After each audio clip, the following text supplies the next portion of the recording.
Hey guys, मेरा नाम आकाश है और मैं यहाँ पे यूके में रह रहा हूँ since last 8 or 9 months and I did not do any masters और I never came as a student here. Rather मेरे को मेरे एक्सपीरियंस के हिसाब से एंड मेरे जॉब प्रोफाइल के हिसाब से यहाँ पे मेरे को वीज़ा स्पॉन्सरशिप मिल गई थी यूके में। एंड मेरा ये वीडियो बनाने का रीज़न ये है कि लाइक मैं अभी नेक्स्ट 3 days के अंदर इंडिया शिफ्ट बैक कर रहा हूँ। Even though I hold a long term visa, मेरा वीज़ा 5 years का है, मेरे को आराम से ILR मिल जाएगा। I can apply for citizenship in another like 4-5 years now, but मैं नहीं, but I have decided to go back and ये सिंगल टेक है। I am not gonna reshoot this और something, so there are lot of issues actually here. So और ये ध्यान में रखिए कि लाइक ये मैं वीडियो इसलिए नहीं बना रहा कि ये जगह का नेगेटिविटी, मैं इस जगह के बारे में नेगेटिविटी फैलाऊं, ऐसा कुछ नहीं है। It is just based on my personal experiences and my circumstances. तो मैं ये वीडियो इसलिए बना रहा हूँ कि अगर मेरे प्लेस पे कोई और बंदा है तो उसको क्या करना चाहिए। And just to add one more thing, I am not married and I just came here when I was 26 and right now I'm 27 and I'm going back. तो मेरा ऐसा कोई फाइनेंशियल डिपेंडेंसीज नहीं है किसी पे, ना ही मेरे पेरेंट्स को कोई मेरी फाइनेंशियल सपोर्ट चाहिए मेरे से। It's nothing. So and I earn a lot here, so lot in the sense I mean it's a good decent amount of money to like sustain your life very like comfortably और something. But हाँ, अब आते हैं main मुद्दे पे, जो कि है मेरा पहला रीज़न तो यहाँ का हेल्थ केयर है।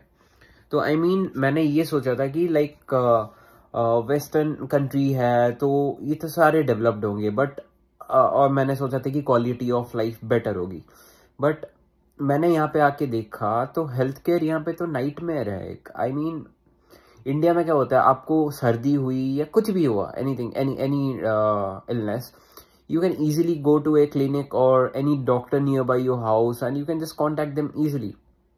कोई अपॉइंटमेंट नहीं, कुछ नहीं, आप बस जाओ, आपको मिल जाएगा अपॉइंटमेंट। तो ये चीज़ यहाँ पे नहीं है। आपको यहाँ पे जीपी को आप रजिस्टर करना पड़ेगा पहले, फिर उसके बाद आपको अगर कुछ अपॉइंटमेंट चाहिए होती है तो you have to call the practice, I am sorry. तो आपको प्रैक्टिस कॉल करने के बाद आपको एक डेट मिलेगी। अब वो डिपेंड करता है, अगर आप क्या बोलते हैं अर्जेंट सिचुएशन है, बहुत एक्सट्रीम सिचुएशन है, तभी जाके सेम डे पे मिलता है आपको अपॉइंटमेंट। वो भी आपको एग्जैजरेट करना पड़ता है, वरना they will give a date after 1 month, may be at 1 month और आफ्टर 1 month। उसके बाद आप जीपी से बात करोगे। अगर आपको अल्ट्रासाउंड या एक्सरे या कुछ भी इमेजिंग चाहिए होती तो आपका किस्मत खराब है, क्योंकि मिनिमम वेट टाइम 8 months है। एंड मेरा एक ऐसा ही केस हुआ था। I try to get an ultrasound done, but अभी तक मेरा आया नहीं। उन्होंने बोला कि 1.2 years का वेट टाइम है and I just give up on that. So मैं छोड़ दिया, वो ऑटोमेटिकली भी हील हो गया जो इश्यू था मेरा। तो मेरा पॉइंट ये है कि आप जब सबसे बेसिक चीज which is your health care is not present, how you are going to sustain for a long term. And even in the cases of emergency it's horrible. If you go to A&E, that's accident and emergency, you have a wait time of around 8 hours. My friend was there for like 8 or 9 hours and she saw like मतलब वहाँ पे लोगों का bleeding हो रहा था। ऐसा कोई अटेंड करने वाला नहीं है यहाँ पे, शॉर्टेज लेबर्स की। And I don't know what's going on with NHS, and if you Google about NHS, you will definitely find a lot of articles stating the poor state of the NHS. So ये तो एक major factor था। अब second reason आता है which is linked to my first factor, my parents. So my parents are like approaching the 70s। मेरी mummy का थोड़ा सा वो ऑर्थोपेडिक इश्यूज वगैरह चलते हैं, जिनके चलते उनको फिजियोथेरेपी चाहिए। अब बात ये हुई कि मैंने सोचा था मैं यहाँ उनको बुला लूंगा, since I earn good enough so I can easily like take care of their finances and expenses over here. तो जब मैंने ये सोचा कि मैं उनको बुलाऊंगा यहाँ पे, मैंने वीज़ा का प्रोसेस भी स्टार्ट कर लिया था। बट देन आई थॉट कि जब मेरे को खुद को अपॉइंटमेंट यहाँ पे नहीं मिल रही, even though I am paying 40% taxes, NI and what not. Even अब उनको बुलाता हूँ यहाँ पे, so how will I take care of them when I can't even get a proper appointment for myself. तो ये बहुत बड़ा इशू है। If your parents are old and if you are thinking to bring them over here, it's a risk, I would say, because you don't know like whether they will like I hope ऐसा कुछ ना हो कभी किसी के parents के साथ, but अगर इन केस कुछ यहाँ पे आके इमरजेंसी वाला सिचुएशन होता है, it's unreliable totally. So it's I don't know how people are going to manage it. So तो अनलेस एंड अनटिल आपका कोई कांटेक्ट हो यहाँ पे, कांटेक्ट होने के बावजूद भी आपको इतना जल्दी अपॉइंटमेंट नहीं मिलेगा, बिकॉज ये इंडिया नहीं है डायरेक्टली, क्योंकि यहाँ पे सिस्टमेटिकली सब चलता है और यहाँ पे काफ़ी लोग क्यू में पड़े हुए हैं। तो ये एक रिस्क है अगर आप इसी सिचुएशन में आप अपने पेरेंट्स को लेके आते हो। तो मेरे केस में तो चांस ही नहीं था, because my mother requires regular physiotherapy. यहाँ पे फिजियोथेरापी ऐसा रेगुलर नहीं मिलता है, and it's like a lot of things. So medically, healthcare wise, this is a completely nightmare. NHS is a nightmare. So ये हो गया सेकेंड रीजन। लाइक मेरे पेरेंट्स को यहाँ पे बुला भी नहीं सकता रहने के लिए। अब थर्ड रीजन पे जब आते हैं हम लोग, यहाँ का वेदर है। आपको समर टाइम में यहाँ के घर ऐसे बने होते हैं, इंसुलेटेड हाउसेस होते हैं, तो समर टाइम में आपका ना ये आपको विंड टोटली बंद हो जाएगा। अब आप अगर इंसुलेटेड हाउस में रहते हो, मैं मॉडर्न जो new houses, I stay in one of those modern apartments, यहाँ पे इंसुलेटेड हाउसेस हैं। तो अगर आप ऐसे घर पे रहते हो और गर्मी 22-23 डिग्री से ऊपर जाती है, it will be unbearable honestly. हाँ, मेरे को लोग बोलते हैं कि हाँ तू तो 40 डिग्री से गया है इंडिया से, एंड वहाँ पे कैसे तू 25 डिग्रीज में मतलब एडजस्ट नहीं कर पा रहा। This is not about 25 degrees but insulation, because आप जो हीट यहाँ पे ट्रैप होती है और मतलब रहना मुश्किल है। यहाँ पे ना पंखे हैं आपके पास, ना AC है, तो आपको टेबल फैन वगैरह खरीदना पड़ेगा। So that's one thing, but this is manageable.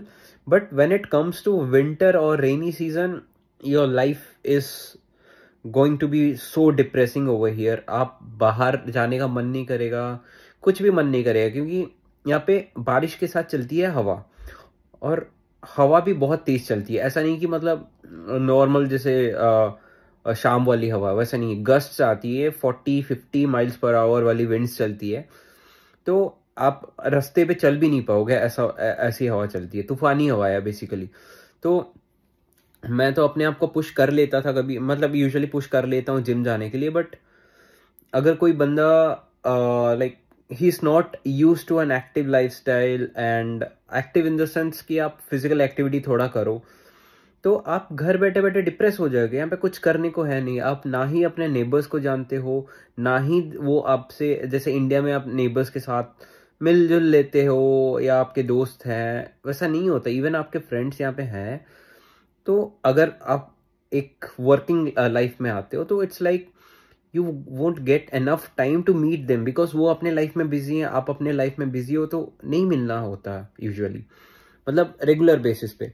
तो आप usually you will end up alone if you are not married, so and if you are bachelor, जो कि मैं हूँ। तो ये एक सिचुएशन हो जाता है। मतलब weather is extremely depressing over here, and ये लास्ट करता है आपका अक्टूबर, नवंबर, दिसंबर, जनवरी, फरवरी, मार्च।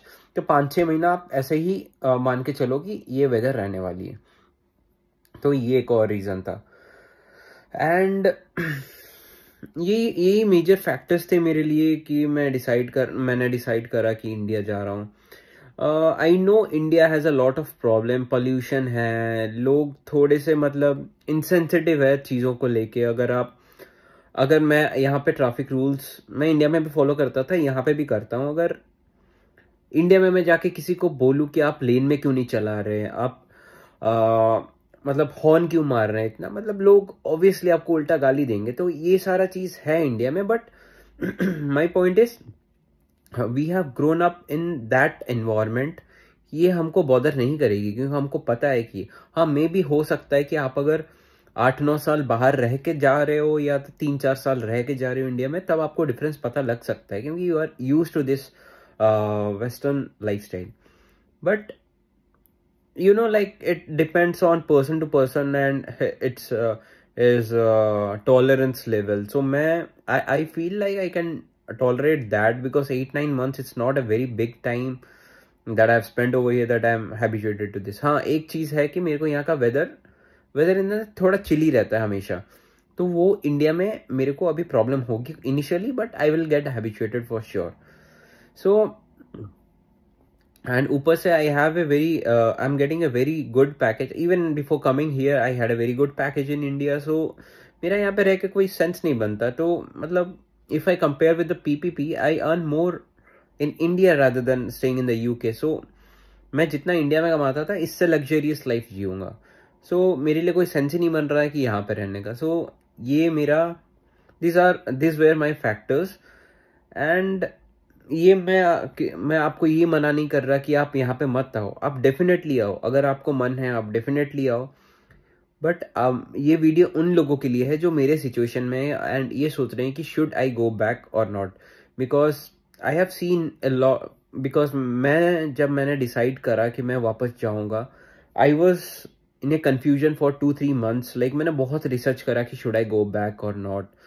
फिर आप ना सोशल मीडिया से भी थोड़ा दूर रहो, क्योंकि आप मेरे एज ग्रुप में हो अगर specially, and if you are active on Instagram और मे बी यूट्यूब शॉर्ट्स और something whatever social media, try to avoid it. क्योंकि अभी मैं जितना देख रहा हूँ कि मेरे बैचमेट्स या मेरे juniors, they are going outside of India while I am planning to go back to India. तो ये चीज हो जाती है कि लाइक आप डबल थिंकिंग करते हो कि शुड आई गो बैक और नॉट. तो मतलब वो डबल थॉट्स आने लगते हैं, ओवर थिंकिंग में टाइम जाती है. तो ये सब मत करो आप. तो सिंपली आप, अगर आपका प्रॉब्लम है, आप देख रहे हो कि आप यहाँ पे खुश नहीं हो, मे बी आप पैसे की मेरे बाई गॉड्स ग्रेस कोई इशू नहीं है यहाँ पे, बट वो हैप्पीनेस फैक्टर जो इंडिया में थी यहाँ पे नहीं है. ठीक है, yes, the roads are clean, everything is very systematic, the infrastructures are great, but still मतलब आप वो सेंस ऑफ बिलोंगिंगनेस आपको यहाँ पे नहीं आ रही है. एंड आप, होता है ना लाइक किसी का like they are particularly happy in a certain area. So this I felt this is not for me, and I feel like I will be very happy in while I go back to India. And अब देखते हैं future में क्या होता है. I am not sure कि may be हो सकता है कि फ्यूचर में मैं वापस इंडिया से बाहर जाऊं, मे बी मेरे को कुछ और अच्छी जगह मिल जाए, maybe something. So future is unpredictable. So मैं वीडियो को बस इतना शॉर्ट रखूंगा, और ज़्यादा एनी हाउ लंबा हो गया है. So these were all my reasons. And if you're thinking, if you are in the same place where I am right now, I hope this video helps you. And if you need any help regarding this, or to rationalize your thoughts or anything, so you can ping me anytime on my Instagram, or you can just comment on this video, and I would help you out definitely if I can. So with this, मैं अपना video यहाँ पे and कर रहा हूँ. And yeah, take care. Cheers all guys. Bye.